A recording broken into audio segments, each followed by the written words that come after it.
There are moments where you feel weak and you might feel overwhelmed by emotions. Before they burst and like a volcano coming out, before that happens, you can sit for a few minutes and clean. Adopt this method of cleaning.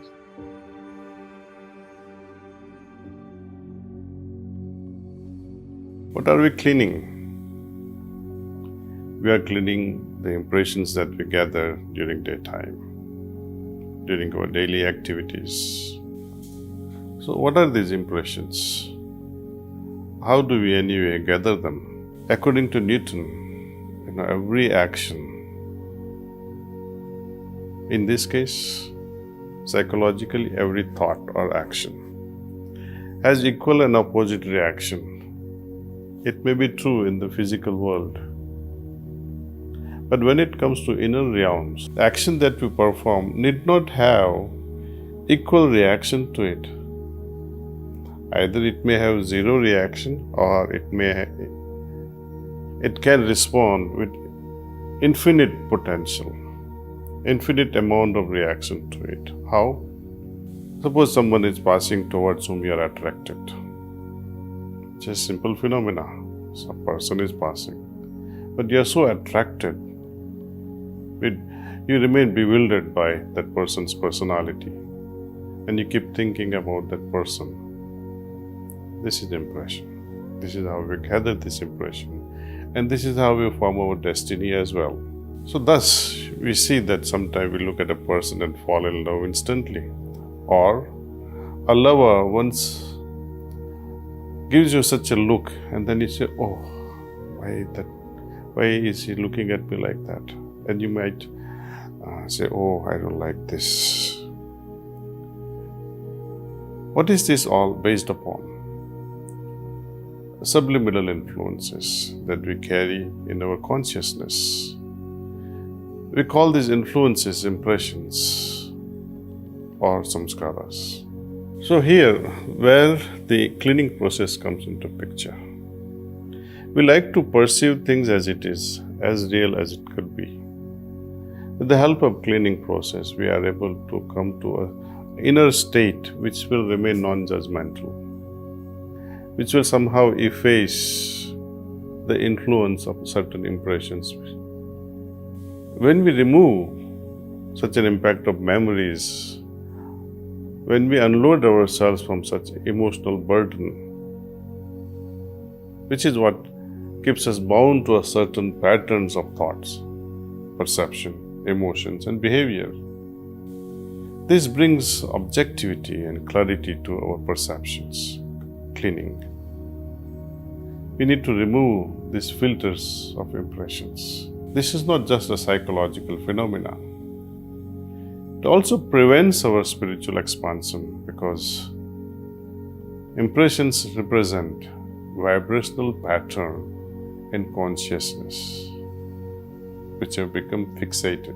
These impressions or samskaras settle down in the deepest layers of our subconscious, where they eventually cover the soul.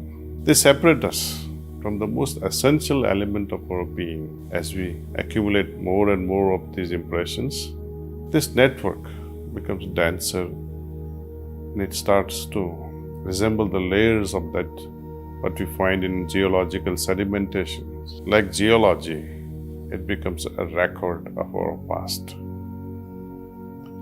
The cleaning process frees us from both past and future, so we can design our own destiny.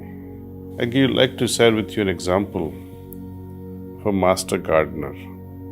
This I know when I read a book, As a Man Thinketh by James Allen. He gives an example of a master gardener who sows the seeds well planned. He executes his plan of proper gardening as per his wish. He knows what to plant where, which shrub, which vine, which tree will go where. But if you don't care about proper planning, and if you let it happen, the weeds will go everywhere, in no time you'll have a jungle, a big forest. Thoughts are all like that. Thoughts are like seeds. If we don't regulate our thoughts, they one day can turn into our chaotic life. The result would be a chaotic life which is beyond our control. Jungle is our consciousness then. There are conflicting ideas and conflicting emotions, desires, dislikes. Our inner environment becomes so complex.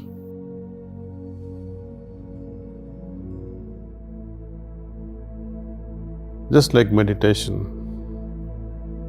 we close our eyes very gently. Now the focus here is the back part, from top of the head till the tailbone, shoulder to shoulder, back part. We have to think that all the complexities and impurities are going away. This is a kind of sankalpa that this is happening. Complexities and impurities are going away. From where?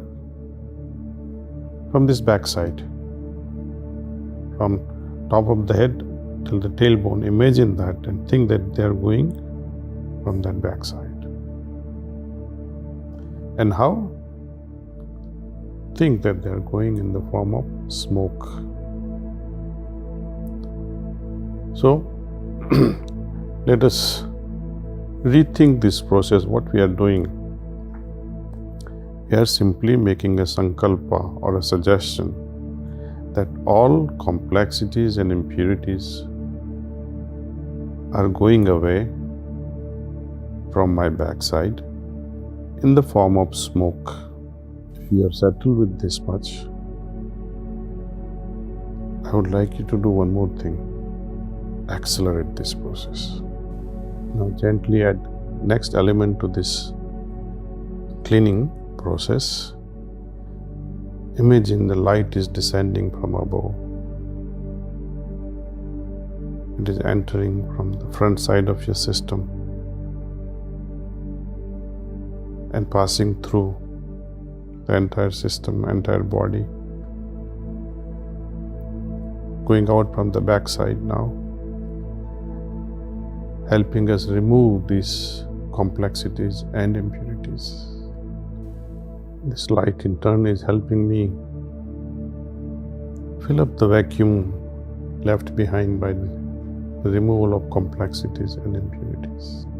At the end of this cleaning, generally we make a firm suggestion that yes, all the complexities and impurities are now removed, and that I feel a lot simpler and purer.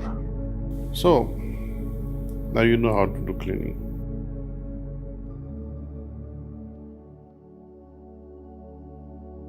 Adopt this cleaning process every evening. See? But there is no harm. Now and then you feel during daytime or night again that, oh, let me do my cleaning. You can do it for a few minutes, 10 minutes, 15 minutes. Or also, there are moments where you feel weak and you might feel overwhelmed by emotions. Before they burst and like a volcano coming out, before that happens, you can sit for a few minutes and clean. Adopt this method of cleaning. Sometimes, I give you my personal example also that when I'm returning back from pharmacy to home, and just before leaving the pharmacy, you had a call from home, spoke with wife, and she was arguing, perhaps. And then reaching home, you feel, okay, she argued with me like this today, and she was still making such statements, and you seem to enter with a lot of anger. Today I will show it to her, But then, if you can remind yourself, okay, let me sit quietly and do my cleaning. So all that irritation and anger will disappear, and the moment you enter the house, your wife's face will drop and say, oh, he's not angry at all today. Sometimes, our spouses, they play really, really bad tricks on us. And somehow we can get out of these things in a very masterful way without hurting anyone in the process. So you have avoided confrontation. Had it been there, you would form more impressions. So cleaning can be done in many ways. Every evening it's a regular affair, doesn't matter.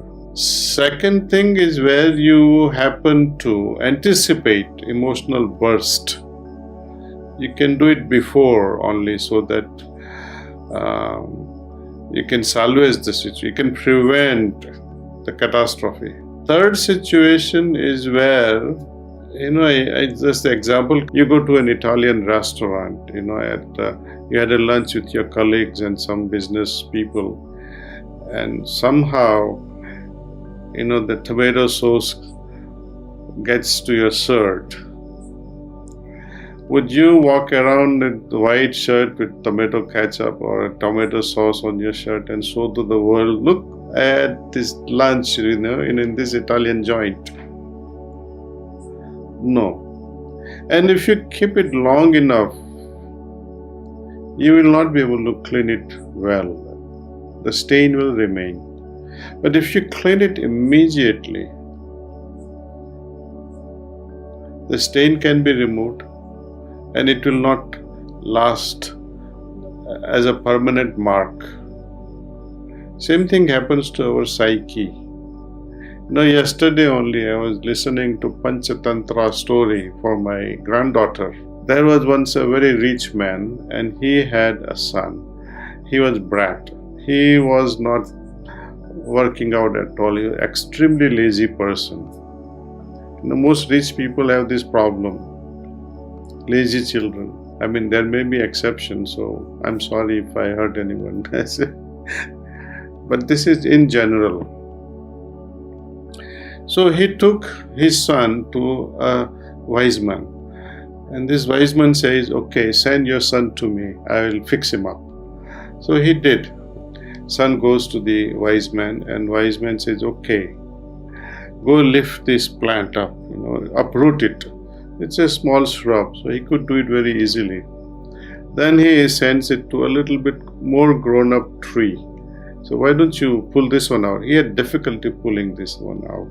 And he said, now you try your best. And he, whole day he almost spent. But finally, he was able to remove it from the roots. Third day, wise man tells his boy, pull out this tree, which was almost 50-year-old. The boy tried but he couldn't succeed. Then the wise man asks him, does it make any sense to you? He says, somehow I understand that the small plants I'm able to remove, but the big one I'm not able to remove. See? That's when wise man says to him, look, this has been there, this very sturdy tree whose roots are so deep. Like that, your habits have gone so deep inside that it's difficult to remove. So, if you have any bad habits, just coming in like fresh bad habit, cut it before it becomes a tree. Cut it while it is younger and manageable. It also means don't look into bad habits, because they can become your permanent weeds and will not let you personally grow. Now we try to remove weeds from our vegetable gardens. Why not this? We are trying to create a better spiritual garden for us and for our loved ones. So bad habits are like weeds and we need to get rid of them. No one can get rid of it for us. Not even a guru, not even a master, not even God. If we create it, we have to remove it ourselves.